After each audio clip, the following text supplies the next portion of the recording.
Okay, I'm just trying to start Apple CarPlay, but this car or USB or whatever, and something weird.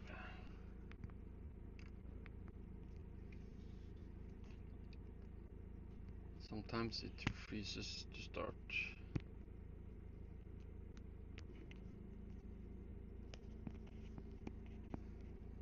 Oh, it's connected.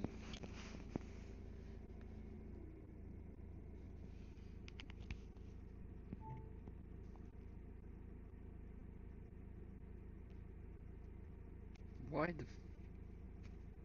the Dear God, a 7, a 12, and an 11. So Solomon weathers the storm and keeps you safe from all of these Wickering splinter rifle rounds. Ding, ding, ding, ding. Yeah, absolutely. Then they turn and move back 30 feet away from this combat. So they are now 60 feet from the two of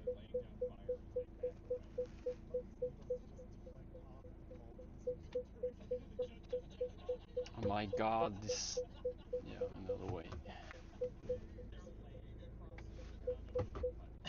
as they fall in rain that starts to just affect your sleeping vision as this occurs. Up next, Solomon. How many do we have left? 3. And they've moved 60 feet away. They are. Okay. So, can I just? Yeah. This might be helpful to you. Quite close to the ship. 60 feet from you, they actually, because the flaming ball is on the ship, they're not even moving for the ship. They're moving on foot past the ship to try to get the fuck out of here. Okay, because the warp-fire sphere has 30 feet on my They bonus don't action. know that, but Yeah. it will be bad for them. Yeah. Yes. I will, for Solomon's information, whatever he's thinking. They're 60 feet from you, 30 feet from the warp-fire Okay. Come on, use the USB, not the fucking Bluetooth. Will your eyes still... What the fuck? Oh, it worked. What the hell? Come on, Fana. The warp-fire sphere and say, that's mine. That belongs to me. Excellent. I think Solomon, as everything had happened there, he was sort of like There we go. bathed in that like golden light of the Wish Emperor. I could And then as that disable healing, that warp fire healing Bluetooth on like this washed thing, over but him, I think he would don't turn think I around can.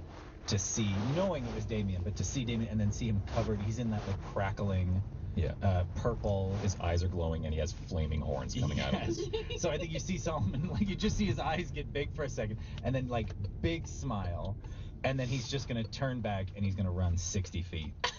Like just full sprint run at those 3 cavalry warriors. Great, you get to the cavalry warriors, no question. You're among them, your blade up. You had to sprint to get there, so you cannot attack, but you are there.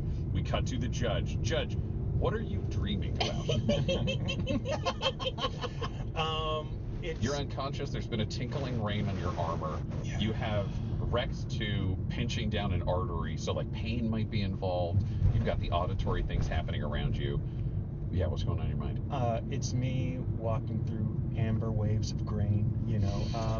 My estate, I'm touching that grain with my hands. Hang on a second. Wait a minute. Hang on. Is that your wife in the distance? I'm hearing Sting music, you know. And in between that, like, I'm seeing my granddaughter, Vi. And in between that, I'm getting these pulses of like, and then I'm just seeing like fire and destruction. They should reduce or lower her voice. This dog mowing down on my arm, you know, into my artery, and then I'm cutting back. Yes, and it's me. I get that she's having fun, but goddamn. Just like, as a baby, and I'm clutching her, and just not knowing. Is this right? Do I cradle the neck, or do I support the buttocks? And then it cuts back, and then it cuts back to me with Vi, and I'm watching this baby take its first steps, and I'm sitting in the corner, and it's like saying, "Is the strength of your core. Don't be weak. And then I'm saying to my grandson in the other room, hey, keep it down. Oh, okay. Some of the more just like not nice memories as well, just day to day, like these fucking kids are loud. I think it's like he remembers his grandson obeying him. He remembers his beautiful moments with his granddaughter. Vi is walking. And then he's still getting shocked and seeing all this stuff. So it's just bouncing back and forth. I do have a clarifying question of you cradling Vi. She is like your youngest granddaughter, or approximately youngest? Is that right? She's the youngest currently. Yeah. Haven't you had like 400 grandkids? He's had a lot, but he's had limited access to his family over this time. He had to avoid them to protect them. Arbites aren't allowed to be married, and they certainly aren't allowed to have like mortal families. So once he got to the inquisitorial estate, this kind of like bonus blackmail, it's his first time where he's able to just be familial grandpa. Got it. Okay, that's lovely. All right, great. Yeah. And then back to the battle, where we circle to the top of our initiative order. Damien.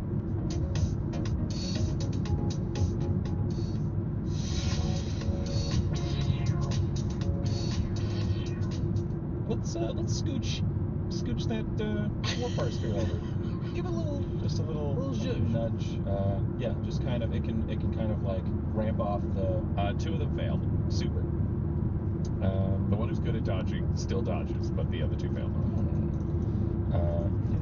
If it's within, no, it has to bump up against them. So is it only enemies, or is it any creature that it bumps up against?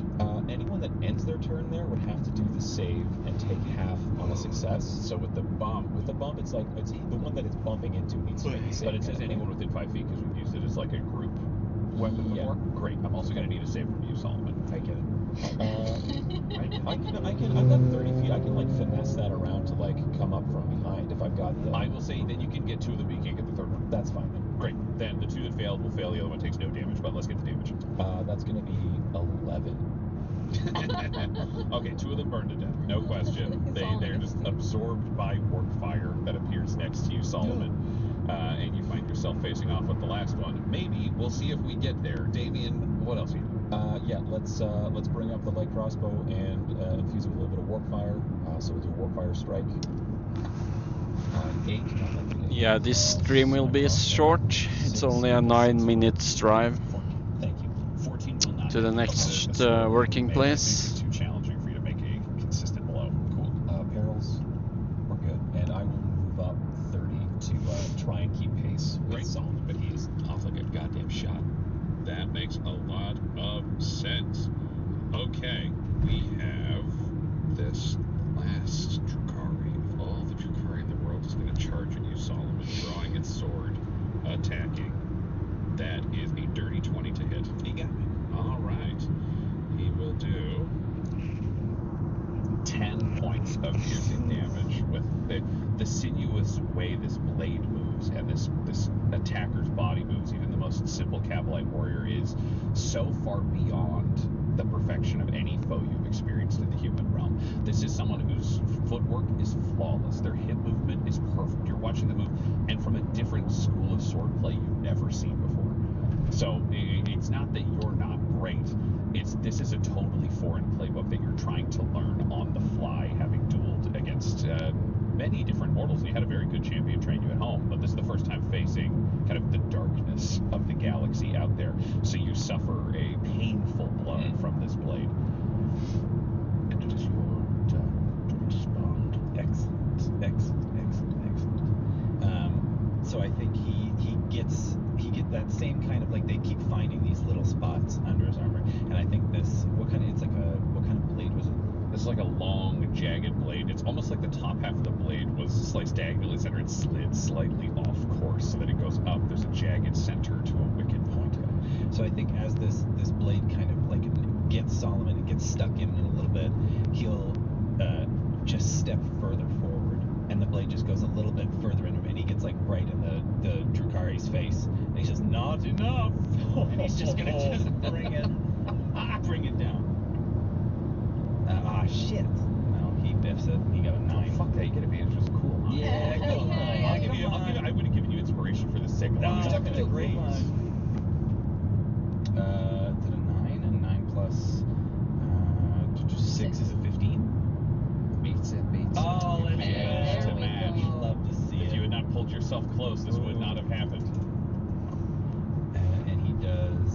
7 plus 6, 13 damage. And the final Kabalite warrior falls. Holy fucking shit. Combat is over. 3 of you are still up. The cannon is down, being held in place and stabilized by blood balls. What do you do? Morgan would instantly, even as the last warriors are running out, Morgan's gonna drop down out of her hiding and run directly over to the judge because she can't know that he's stabilized. Instantly, she's down trying to check his vitals, see anything that she can do to help him. Roll me a medicine check. Is anyone going to assist with this? Yeah, Damien would double back. He just sort of like snap out the warp fire sphere, so the light diminishes this tunnel, and he would double back. So you double back into the fire-lit zone. You will have advantage on this roll because Damien is What are assisting. the practical benefits of a medicine check? Medicine check, if it goes... What do you think she would? It's a nat 20. Of course. The judge wakes up with 1 HP. The answer was like, it's really useful with the nat 20, otherwise it could assist. Also for her to figure out that he's okay, and Rex too isn't just like celebrating Biting his him? death. Yeah. But the judge, you wake up with 1 HP. God damn, she Morgan gets so and many Damien natural 20s. Rex 2 brings It's back crazy. consciousness in this combat zone. So it's just an intake of air. Like he was already breathing, but now it's Has not to be a ring shallow dice. breaths, it's now, but through the mask. It's, Of course it is. He's back. Yeah. He's back. Good. Jesus Christ. Where's Drukari? Oh, that wasn't them, it was him. Alright, and now that Morgan knows that the judge is awake and up, she's instantly gonna run around to try to get onto this Drukari ship. She used the data spike, anything. She's looking for information. I gotta figure out what to do with this The thing. piloting controls here are not too complicated. Okay. You can math it out. Can you roll me a... Do you know what? You have enough time here with the way the response would flow that I think you would have enough time. You are able to determine that it requires a certain set of Drukari gloves to be able to activate, like it's built around the armor, but it means you can find the body, pull the gloves, you will have the ability to pilot this craft. Great, and also, I don't know if the comms were being jammed by this ship or something else, trying to look into that, get the comms back out. Okay, that's going to be more complicated. Roll me a perception, because some of this is just going to be, can you figure this out at the rate you're trying to like solve Oh, absolutely. Drukari Trying technology? to do it fast. That's a So 7. if it's a nat 20, It's go a fuck 7. yourself. It's a different dice, I keep swapping. But no, it's a 7? 7, yeah. 7. You're not able to solve it. It's clearly not coming from this vessel. Okay. The only thing you can see when you look at the map is there are other vessels of this size going through the larger tunnels currently. Shit. Oh, wow. Okay. Then Morgan's gonna be like, everyone on. And we're gonna just pilot the ship to the other end and get the fuck out of here. Is there anything anyone else would want to do or collect or bring from this scene? who did the judge in? Is that body nearby? There are a lot of bodies nearby. I don't think you would even know which one. Okay, well, I'm vindictive, so I'm going to take a piece of the body. So I'd like to take like a finger or something. Do you want a finger? Do you want the head? Do you want a helmet? What do you want a trophy you could keep longer, or do you want just like a physical body piece? Yeah, I would. I'm taking. Yeah, I'm going to take a head. Fabulous. Take a head. You have a Drukari head, pointed ears, top knot, creepy, sneering expression, even in death. You sever it from the body. Great. I connect it to my belt. You loop a head of a Drukari to your belt. Thank you. Just from an outside perspective, would that, like, if Solomon's seeing that, would that be like, oh, this is normally Xenos, these are blah blah blah, or is that like, oh, he's desecrating a corpse and keeping it? Is that's weird? I think even on Promethea, you know you hate aliens. Yes, okay. Severing an alien's head and wearing it on your belt, that's as weird as it generally would seem to sever anyone's head and put it on your belt, but I'm interested to hear the Promethean interpretation of what the judge is doing. No, this is just, that's sort of what he's... This is a very concern This tracker. is for the concern thing. Like, the judge is slowly kind of losing his grasp on reality. Yeah, feel free to put a that's mark what I down thought. Just for enough carrying that around a he's like severed gonna head. remember, like, yeah, severed head desecrating a corpse. That's a little weird. But then he's going to go over to the judge and like pat the judge on the back and be like, "You fought bravely, Judge. I'm glad to see you up and around." And the last of the like golden light that was on him slides into you as I cast Healing Visage, and you're gonna get some health points back. Oh. And it's It's like he doesn't even know that he's doing it. It's just like that light, like as he touches you, it just sort of sloughs off of him, and you feel a little invigorated. And you get. Oh well, that sucks. You only recover 3 points, but you feel good. Like if it's a nice feeling. And it's like actually, you're stronger than I had expected, so it's just actually hurting me a bit when you hit my back. Okay. Well, guys, I'm gonna turn off the stream. It's a school, so I don't want kids